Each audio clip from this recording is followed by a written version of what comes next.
café. A quem não passe um dia sem beber uma xicrinha. Aqueles que tomam muito o dia inteiro. Ou quem acredite que a bebida é uma questão de etiqueta, uma gentileza a ser servida a quem visita a nossa casa. No Brasil, o hábito de tomar um cafezinho pode ser visto por todos os cantos. Só não se bebe mais café do que água. O país é o maior produtor do mundo e também o maior exportador do grão. Mas a história não vem de hoje. Há 2 séculos, o café tem uma participação importante na nossa economia. Enriqueceu e consolidou uma elite e influenciou a política de forma determinante. Foi no Vale do Paraíba que os barões encontraram as condições ideais para produzir café. Na primeira metade do século XIX, a região foi responsável por grande parte da plantação do café consumido no mundo. Era o período do Império, dos barões e dos hábitos franceses, mas também do uso de mão de obra escrava, uma época repleta de contradições.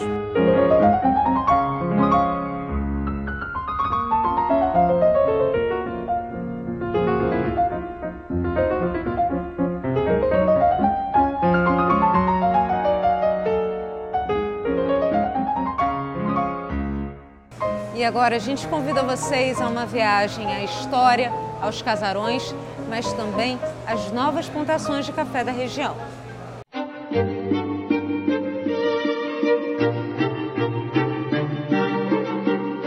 No século XIX, a região do Vale do Paraíba chegou a produzir mais de 70% do café exportado pelo Brasil. A riqueza dos barões não tinha limites. As casas eram obras de arte. Um luxo possível com o dinheiro do café, plantado e colhido com mão de obra escrava. A Fazenda do Paraíso, em Rio das Flores, é um dos símbolos do poder econômico dos fazendeiros da época. Na entrada, as palmeiras imperiais, doação da coroa portuguesa, acompanham os visitantes até a propriedade.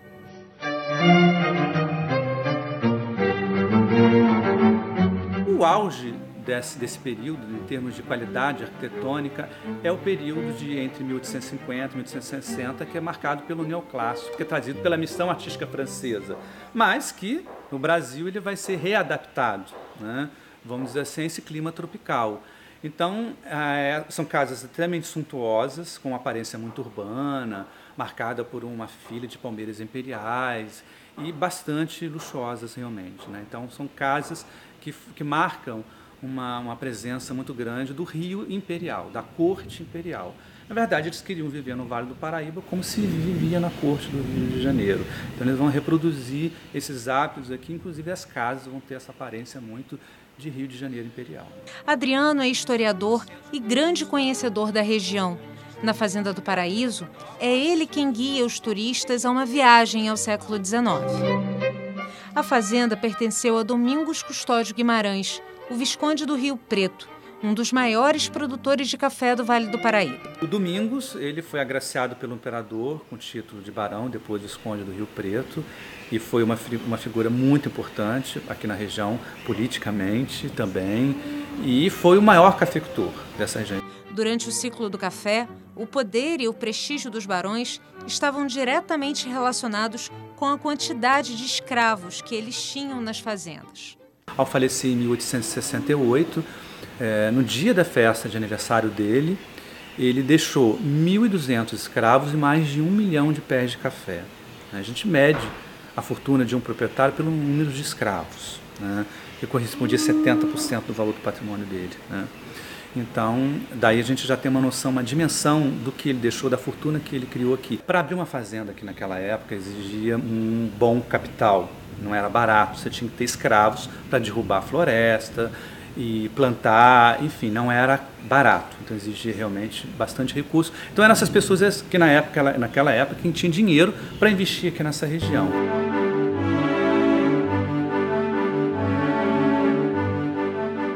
Do lado da casa, a gente vê a tulha, o local onde se armazenava o café, e o engenho, onde está em exposição um maquinário importado dos Estados Unidos para automatizar a produção. O Visconde do Rio Preto ficou conhecido por investir no que havia de mais moderno na época. Tudo que ele implantou aqui na fazenda, em meados do século XIX, serviu de exemplo para muitas outras fazendas que acabaram copiando o exemplo da Fazenda Paraíso aqui nas formas de produção de café, de um café de altíssima qualidade, da organização do trabalho escravo também. Numa época, a fazenda ficou pronta em 53, numa época, inclusive, que tinha acabado, em 1850, acaba com o tráfico transatlântico de africanos escravizados para o Brasil, né? A fazenda teve que ser repensada a partir desse novo momento também, em relação à força de trabalho, e ele soube pensar isso muito bem para manter um grande número de escravos aqui na fazenda.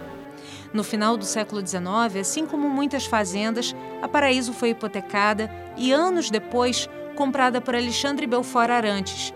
A propriedade está na família até hoje.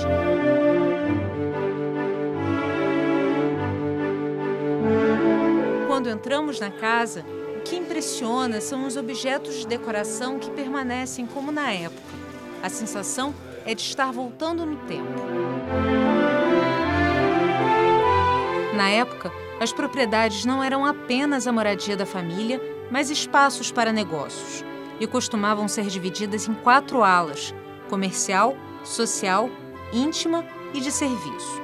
Na frente da casa, assim que você entra na casa, você visualiza a parte comercial, que seriam as salas comerciais onde se realizavam os negócios. Eles entravam e ficavam ali.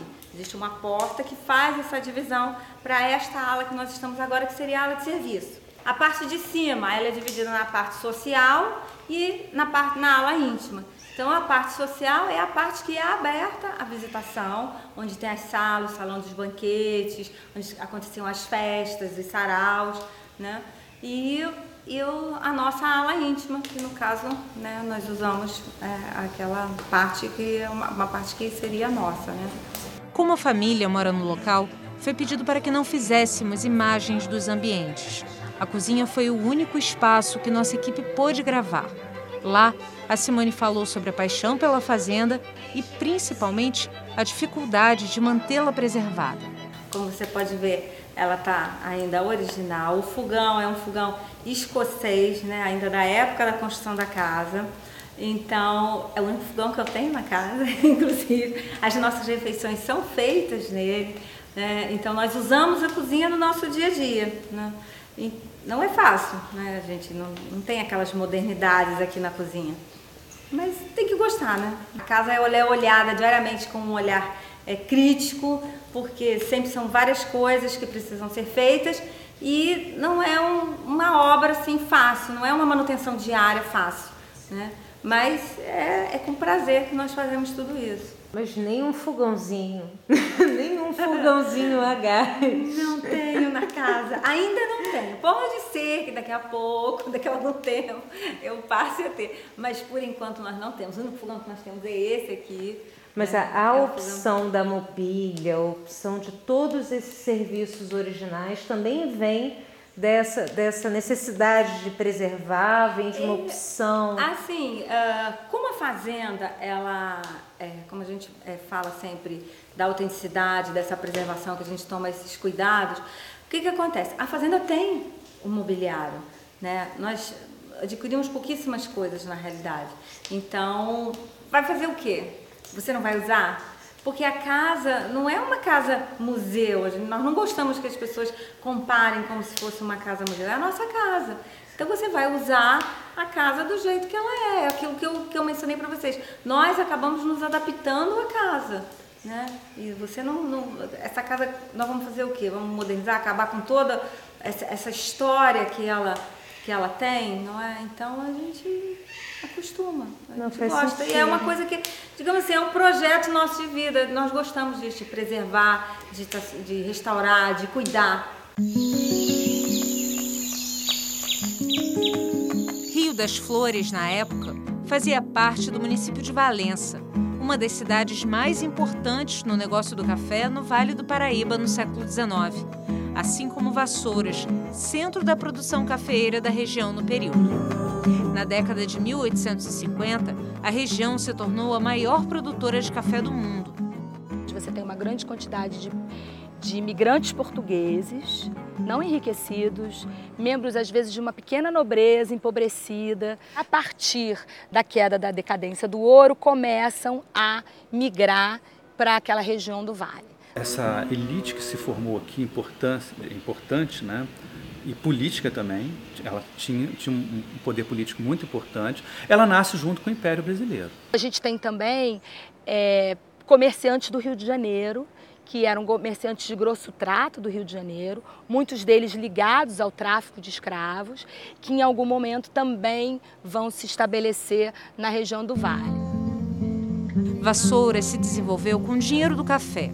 A igreja Nossa Senhora da Conceição foi construída em 1828 e é um símbolo da urbanização da época. A capela foi erguida começou a ser erguida em 1828 e o altar-mor ficou pronto em 1829. Aí, por causa da capelinha lá no alto do morro, eles passavam na estrada, os tropeiros, e gostavam de olhar a elevação acima, a capela lá no topo. Vassouras se tornou um polo artístico, cultural, importante do Vale. E você então vai ter apresentação de óperas, apresentação de teatro, companhias que vinham para a corte também vão para Vassouras se apresentar, né? E aí então você traz outras cidades, né? Também vão os seus membros da sua classe senhorial vão para Vassouras. Quando a vila começa em 1833, tinha apenas uma capela, que é a Igreja Nossa Senhora da Conceição de Vassouras, só a primeira parte da construção, e umas 4 ou 5 casas. Mas com o passar do tempo, essas casas, até o final da década de 40, já chegam a 100 casas. Então há uma preocupação em desenvolver, mas acima de tudo, de forma muito planejada. A praça é cercada de prédios históricos. A pouco mais de 600 metros dali ficava a casa da família mais poderosa da época, onde hoje é o Museu da Era. A família Teixeira Leite foi um dos símbolos do poder econômico do café. Eles viviam neste casarão que fica no centro de Vassouras. O grande comissário de café da época era o Dr. Joaquim Teixeira Leite, e ele comercializava o café aqui no escritório dele que tem na casa. Na década de 1870, depois da morte de Joaquim José e Ana Isméria, as filhas Francisca e Eufrásia foram para a França. O espaço ficou sob os cuidados do caseiro, Manuel da Silva Rabelo. Foi ele quem cobriu as paredes do casarão com esta vegetação.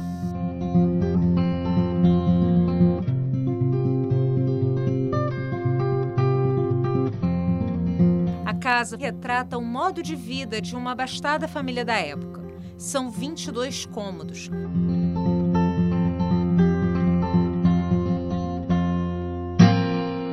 Hoje, o visitante que vai ao museu se depara com um quadro de uma mulher no salão principal da casa.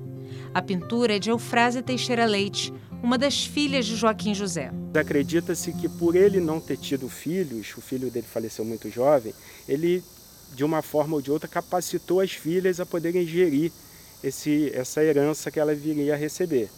Então, com a morte deles, a mãe morre primeiro em 1871, o pai falece em 1872, 1873 ela vende muitos bens aqui em Vassouras, herda muito dinheiro, apólices de seguro, e ela pega isso tudo e vai para a França, porque ela já tinha o tino comercial, né? Ela foi capacitada, ela falava outros idiomas, ela falava francês fluentemente, ela estudou para desenvolver essa atividade. Eufrásia se tornou um símbolo da independência feminina. Foi a primeira mulher a operar na Bolsa de Valores de Paris. Algo inimaginável, por isso que ela é uma mulher considerada à frente do seu tempo, porque nenhuma outra havia realizado tal feito. Então ela pisa na Bolsa de Valores de Paris, começa a investir, triplica essa herança recebida, tanto que ela, em determinado momento, ela opera com 13 países simultaneamente e 7 moedas diferentes. Você vê a expertise que ela tinha para o mundo dos negócios. Ela também teve um romance com Joaquim Nabuco, político pernambucano abolicionista muito influente na época. Eles se relacionam realmente, mas nessas indas e vindas, ele quer viver no Brasil porque ele é abolicionista e quer desenvolver aqui a sua carreira política. Ela não, o pensamento dela é ser livre. Ela quer aplicar na Bolsa de Valores, mas ela não tem um pensamento nunca de se submeter a um homem. Então eu acredito que por isso não tenha realmente dado certo. No próximo bloco, o uso da mão de obra negra nas lavouras, a abolição da escravidão e o fim do ciclo do café no Vale.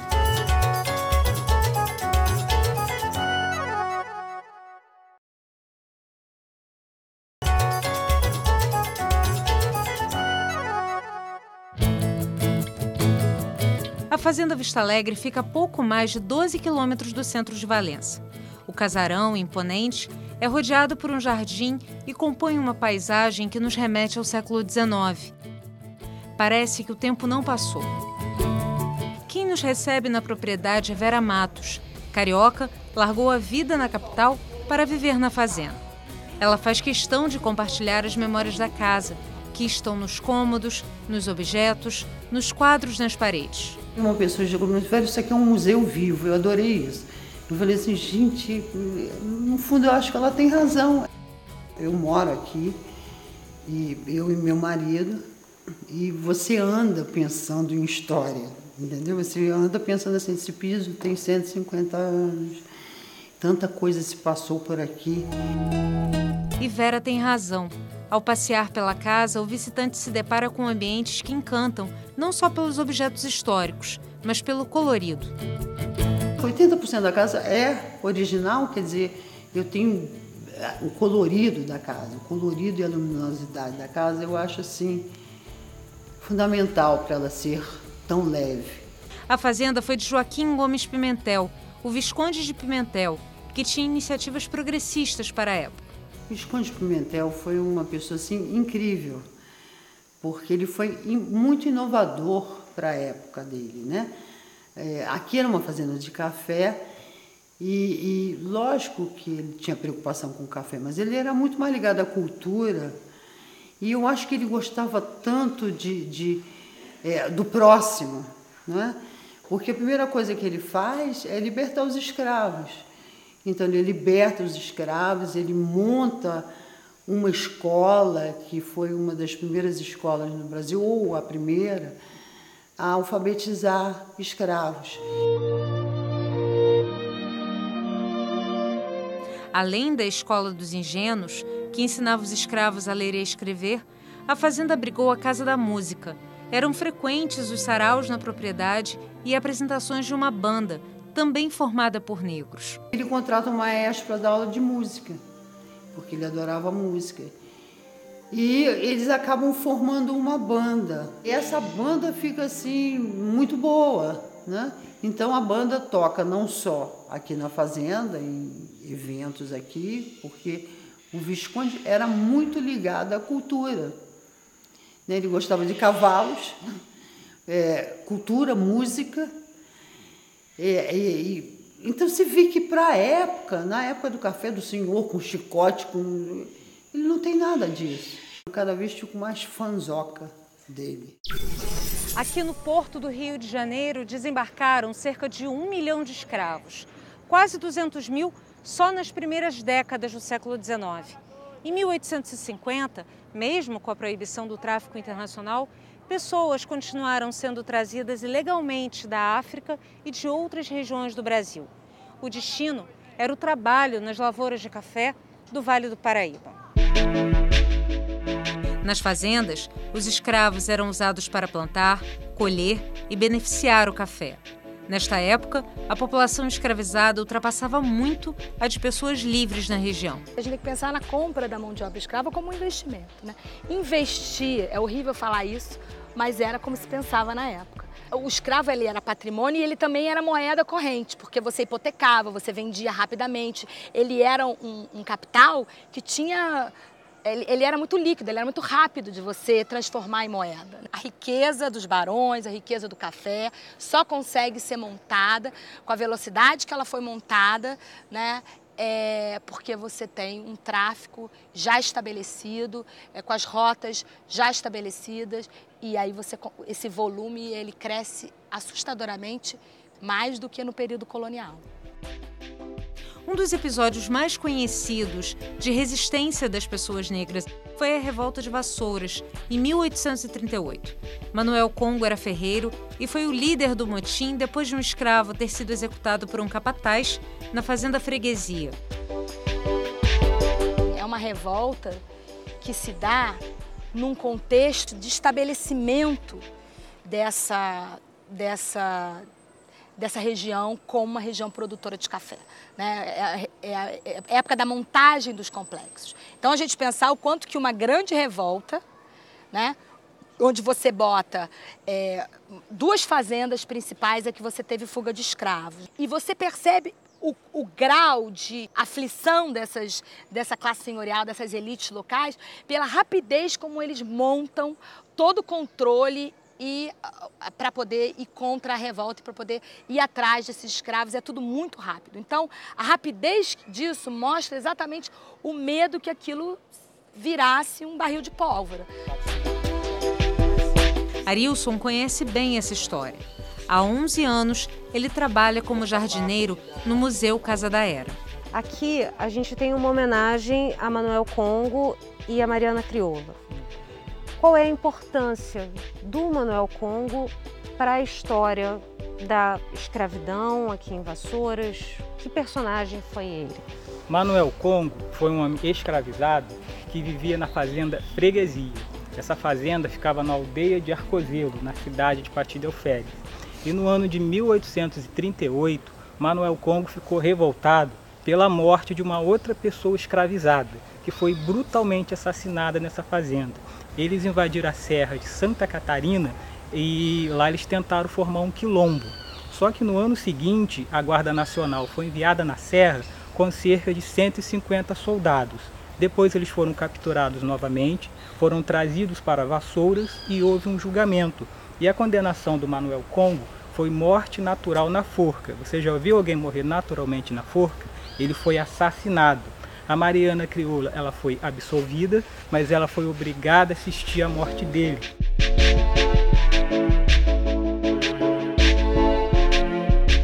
No final dessa insurreição negra, ela veio gritando: morrer sim, render nunca.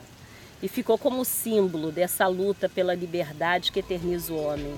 Escrava nascida no Brasil e mucama da dona da fazenda, Mariana Crioula foi uma personagem forte. Mariana Crioula, para mim, é um símbolo nato de liberdade, sabe? De força, de raiz, de propriedade da sua identidade. Ela, Manuel Congo, não só eles ficaram como símbolo, mas todos aquele povo que viveram e construíram a nossa história está um pouquinho em cada um de nós. Eu tenho um conforto imenso em me caracterizar de Mariana Crioula. É uma coisa...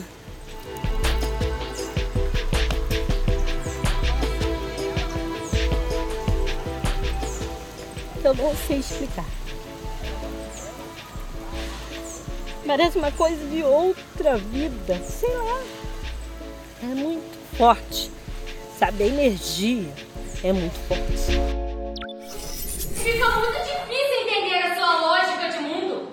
Me diz um só país onde ainda existe essa escravização de seres Quem humanos. vai à Barra do Piraí pode assistir a uma peça de teatro sobre as relações entre senhores e escravos no período próximo à abolição da escravidão. No roteiro, a rotina de horror a que as pessoas escravizadas eram submetidas. A ideia foi, obviamente, utilizar os espaços da fazenda para que o público tivesse contato com essa história. A gente usou o gancho da briga abolição, escravidão, porque aqui no Vale do Café, Rio, houve uma resistência muito grande por conta dos proprietários, dos fazendeiros, tanto contra o fim da escravidão, quanto o inevitável fim do ciclo do café nessa região que já estava migrando para o oeste paulista. Tem o proprietário da fazenda que quer vender a fazenda, que precisa vender a fazenda para pagar dívidas, mas reluta em aceitar que a escravidão está acabando, que o ciclo do café por aqui também já era. E a peça aborda esse dilema, esse conflito, o abolicionismo e o escravagismo.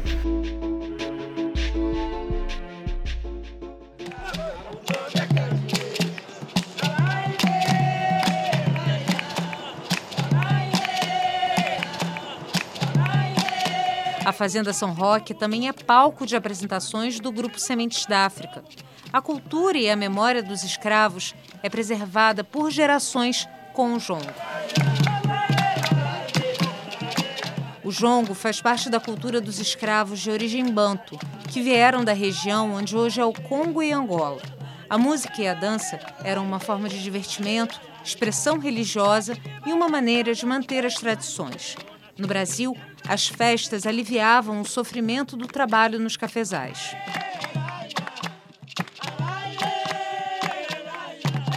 Cosme começou a dançar jongo com 13 anos, numa época em que só os mais velhos podiam participar. Nós, Perante Barra do Piraí, nós procuramos manter toda essa tradição, preservando sempre aquela jongo de raiz mesmo, como foi ensinado pra gente. A gente não troca instrumento, não altera no momento, a gente procura manter, nós fazemos tudo na raça, porque nós gostamos mesmo. Até hoje, ele se emociona quando entra na roda. Até a hora que você está numa roda, que a gente se sente, se arrepia o corpo, a gente sente tudo de bom. A gente procura fazer com muito amor, tá? E união e tradição. Isso que a gente procura sempre fazer.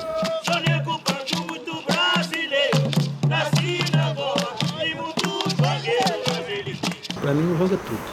Essa comunidade aqui para mim é muito importante. Eu aprendi tudo com meus mestres. Aprendi muito tempo, porque a gente nunca aprende tudo, né? Sempre falta aquela coisinha de... Mas, no geral, o jongo para mim é tudo. É emoção enorme, você poder trabalhar, poder fazer, relembrar tudo aquilo que nossos ancestrais passaram lá atrás, é muito bom. O ciclo do café entra em decadência no Vale no fim do século XIX. Um dos motivos foi o empobrecimento do solo, causado pela exploração excessiva da terra.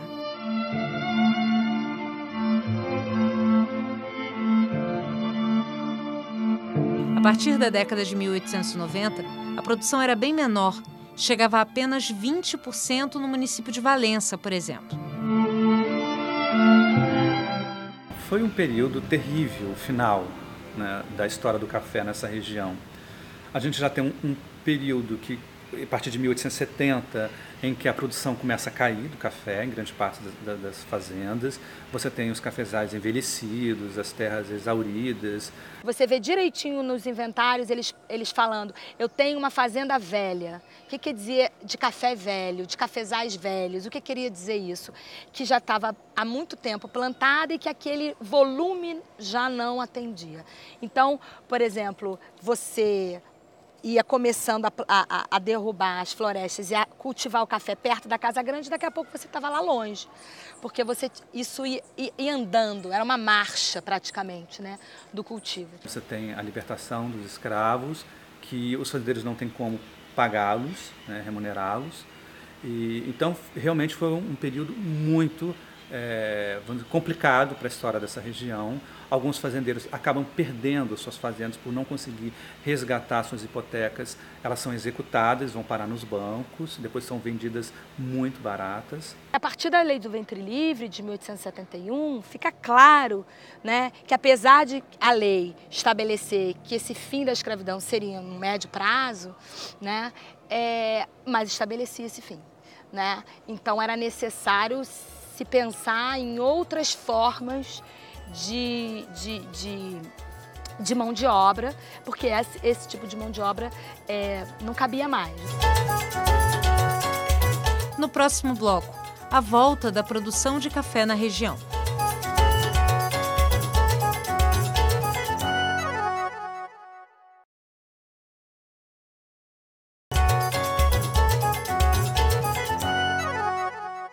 O ciclo do café deixou de herança para a região as fazendas, os casarões. Nos últimos anos, alguns proprietários voltaram a produzir o grão, só que num modelo bem diferente do século XIX.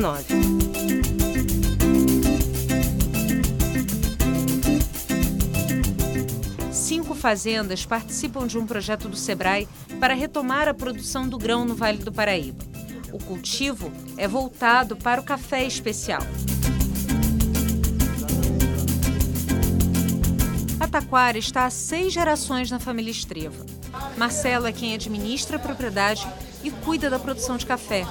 É ele quem nos leva ao cafezal, plantado em encostas próximas ao casarão. Você volta a plantar café num espaço que a sua família fez essa plantação, né? Viveu disso no século XIX, né? E volta até com uma nova mentalidade, né? Como é que você vê isso também? Você vê que o lado negativo dessa produção cafeeira que se desenvolveu aqui no século XIX é quase a extinção da Mata Atlântica, né? Da mata original, da mata primária. Eles devastaram quase tudo. Então o que a gente está fazendo hoje? A gente está trazendo a Mata Atlântica de volta para o lugar dela, claro que respeitando um limite de espaçamento para você poder ter um desenvolvimento do seu café. A técnica de plantar café em meio a espécies da Mata Atlântica não só ajuda a preservar o solo. O café se beneficia da sombra das outras plantas, o que contribui para manter a qualidade do grão. Qual tipo de café vocês escolheram para plantar e qual modelo de produção que vocês estão pensando aqui, que vocês já estão fazendo aqui? Então, o nosso café é todo orgânico e é um café todo arábica também. E esse modelo é em cima de um agroecológico, né? Então a gente está plantando árvores como essa, no meio do cafezal. Claro que a gente respeita um espaçamento de 6 em 6 metros, por exemplo. De árvores para árvores, e o enfoque é todo em cima de uma coisa mais natural, né? A gente acredita muito nessa coisa do café orgânico, do café biodinâmico, então é o que a gente está implantando hoje na fazenda. O grão tipo arábica é considerado de melhor qualidade e é cultivado em locais mais altos por se adaptar melhor ao clima ameno. Nós estamos numa região para o café considerada baixa, nós estamos aqui a 525 metros de altitude, então essa questão de você arborizar também um cafezal vai ajudar a criar um microclima, né? E são cafés arábicas com 2 variedades que já tinham aqui, e eu incluí uma variedade diferente porque é uma variedade aí que pode te trazer um café especial diferenciado. São quantos pés aqui hoje? Então, a gente está em torno de 15 mil pés e a gente tem um projeto, na verdade, de plantio aproximadamente aí plantar uns 30 mil pés no máximo. Vai ser uma pequena plantação, mas com esse cuidado de tirar um fruto de maior qualidade. Agora, você estava explicando para a gente os detalhes do café, né, das condições para o café, que o café sombreado, você consegue controlar mais o processo de amadurecimento do grão. Como é que é feito isso? Como é que é planejada essa plantação? Então, porque o que acontece? A grande verdade é que o sol está mais quente. Isso daí não tem como falar que não está, porque você vê no próprio fruto do café. Alguns frutos trazem na casca o queimado do sol. Então isso já é prejudicial para o seu grão de qualidade. Então o sombreamento vem para proteger também, né, os frutos, mas não só proteger, porque o café ele é uma cultura de meia sombra, né? O café gosta do sol também. Mas ajuda também, por outro lado, a criar uma uniformidade na maturação dos grãos, porque quando você tem um cafezal aberto, exposto ao sol, consequentemente, você vai ter grãos amadurecendo mais rápidos, onde a incidência dos raios solares vão pegar, e o que está na sombra, atrasado. Isso, na hora da colheita, vai te criar um grande problema, né? Porque, apesar do café especial, né, o café de qualidade, ser escolhido no pé, mas se você tem um café que demora mais a amadurecer, porque a gente não está preocupado em colher rápido, a gente está preocupado em colher frutos maduros. Ele demora a amadurecer, mas ele amadurece mais por igual, então você vai conseguir colher mais frutos de qualidade, frutos gourmet. O que acontece é que se você tem essa coisa um amadurece na frente, o outro amadurece depois, a sua colheita fica descontrolada e aquele que amadureceu, se você não colher para esperar os outros chegarem, ele seca no pé, então já não é mais especial.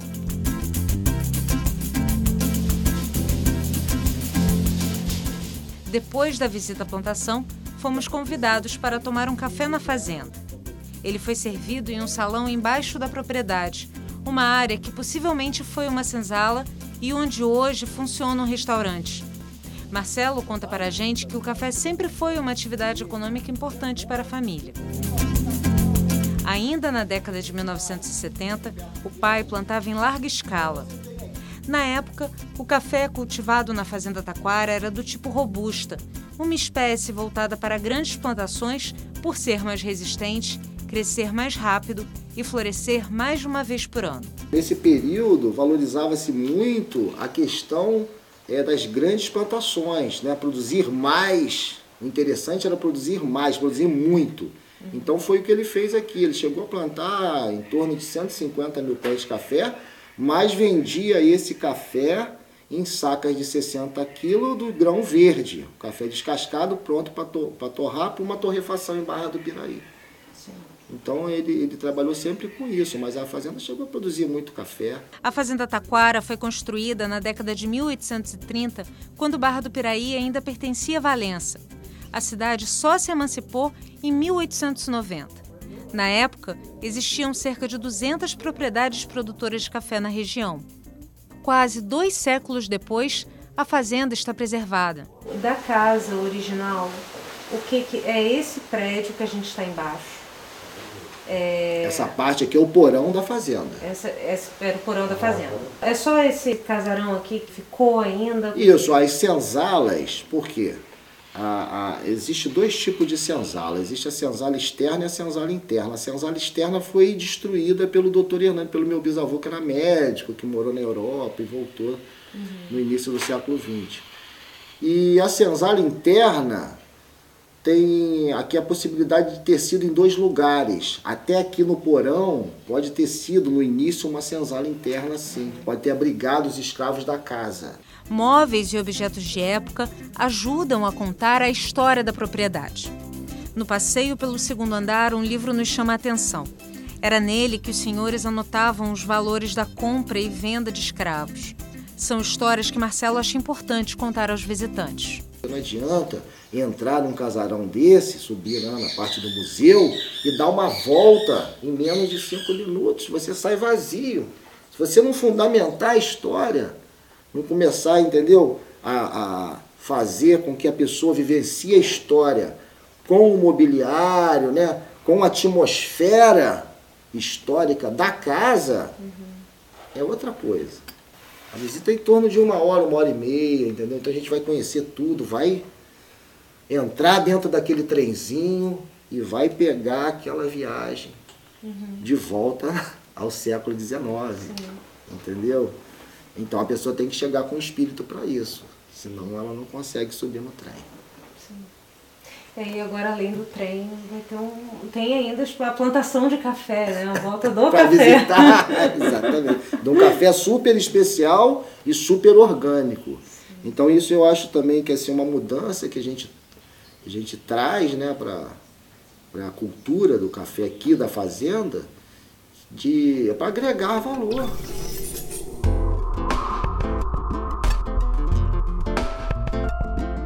Você gostaria de ter um café exclusivamente seu? Acompanhar o crescimento da planta, o amadurecimento do grão, até a colheita?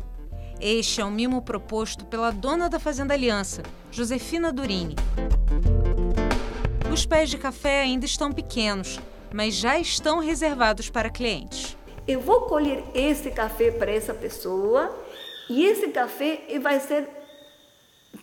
todo o processo vai chegar dessa planta que ele escolheu. Tanto que uma coisa que vamos fazer é fotografar essa fileira, por exemplo. A pessoa recebe a fotografia cada mês ou bimestral e vai vendo como vai crescendo, como vai se desenvolvendo. Quando é colhido o café, que a secagem é separada, é muito simples. E ele pede, agora que quero que eu faça a torrefação. Então, eu posso vender as fileiras para essa pessoa, para outra pessoa, e ter todo o meu café vendido antes de ser colhido. Vamos pensar, em 2 anos vamos ter café Aliança, desse plantado recentemente, sendo que nós já temos o café Aliança sombreado, remanescente do café que já tinha aqui na fazenda. O café remanescente de produções anteriores é do tipo robusta, voltado para as grandes plantações. Um tesouro que Josefina descobriu há pouco tempo na fazenda. No morro detrás da sede tem muito café abandonado, café que ainda produz, que vai ser um dos cafés que nós vamos vender como produto da aliança. O retorno da produção de café na fazenda acontece no momento em que o turismo cresce na região. Os visitantes vêm em busca da história do vale, mas também de um bom café. Todos os turistas que vêm aqui, a primeira coisa que me perguntam, como posso fazer para comprar teu café? Bom, espera um pouquinho, já vamos ter o nosso café. Então, em realidade, é um produto que tem uma demanda forte, isso é claríssimo. Para fazer o café dar certo, Josefina trabalha com Marcelo, que é técnico em agropecuária.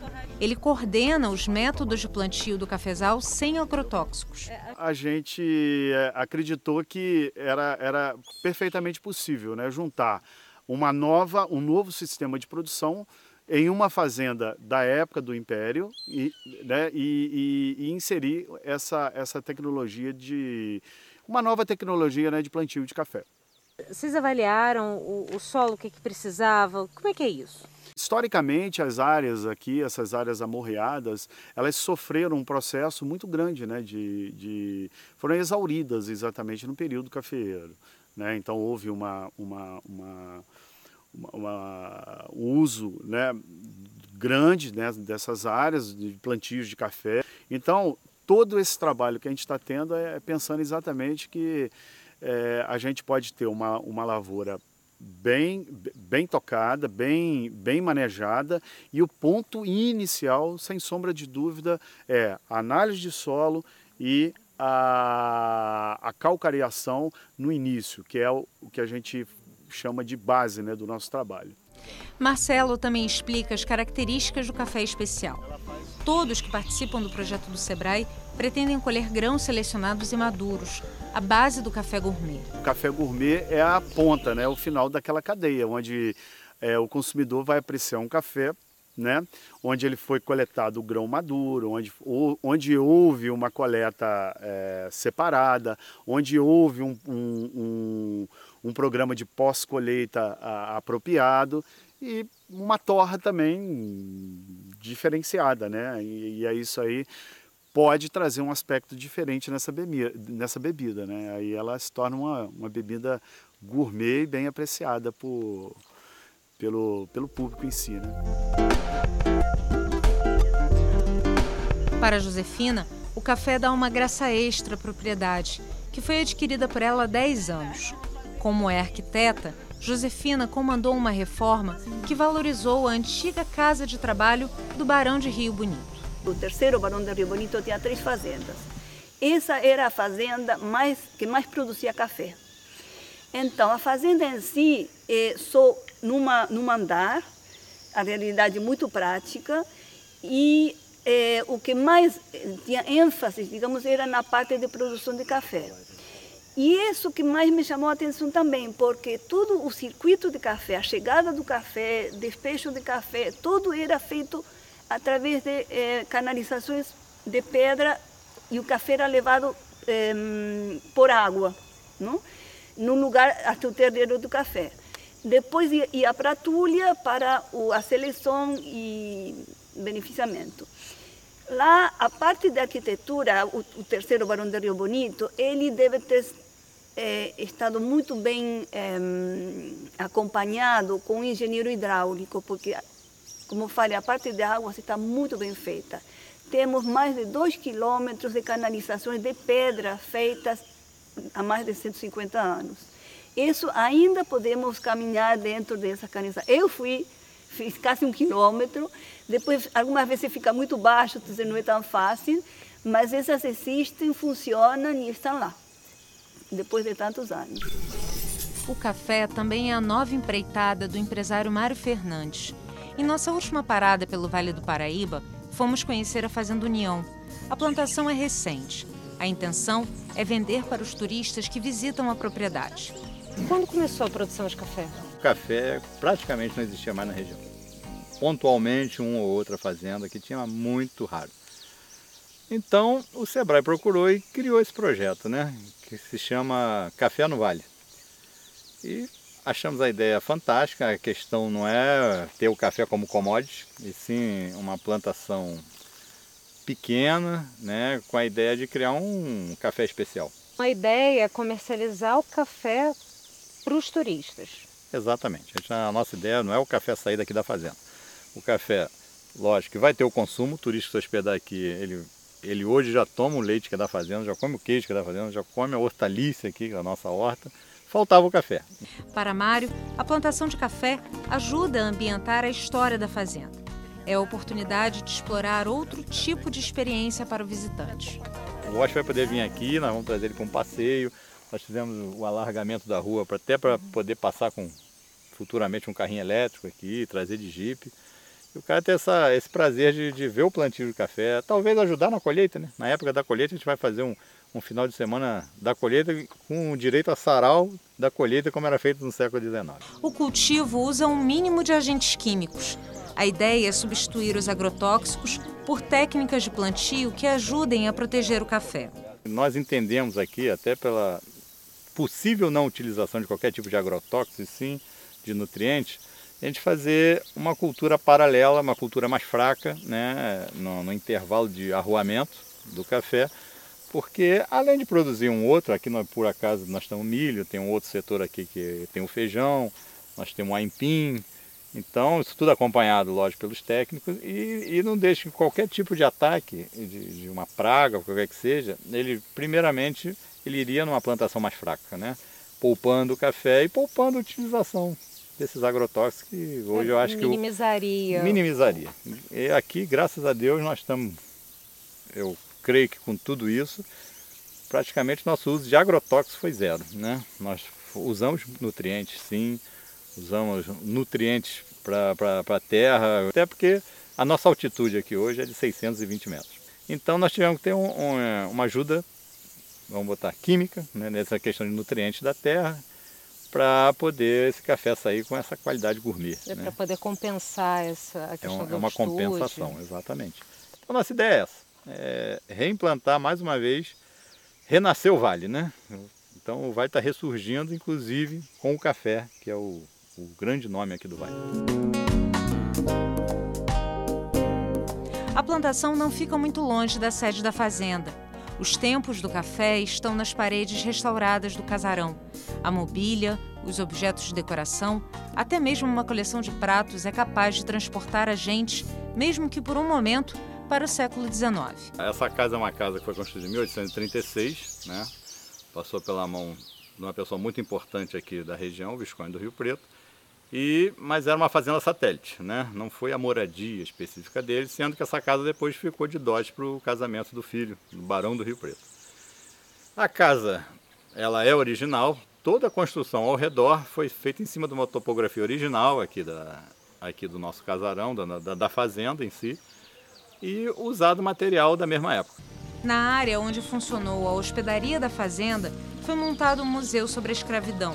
No espaço, há representações dos escravos, objetos e instrumentos de tortura da época, muitos encontrados em propriedades próximas dali. Isso aqui faz uma imersão no tempo e descobrem que realmente o vale ficou desconhecido, ficou enterrado por muito tempo essa história aqui. Hoje eles estão redescobrindo o Vale do Café, né? É uma história lindíssima, uma história que sustentou o Império do Brasil no segundo meado. Esse pedaço do Rio de Janeiro, né, que se chama Vale do Café, o Vale do Paraíba, foi quem sustentou todo o Império brasileiro.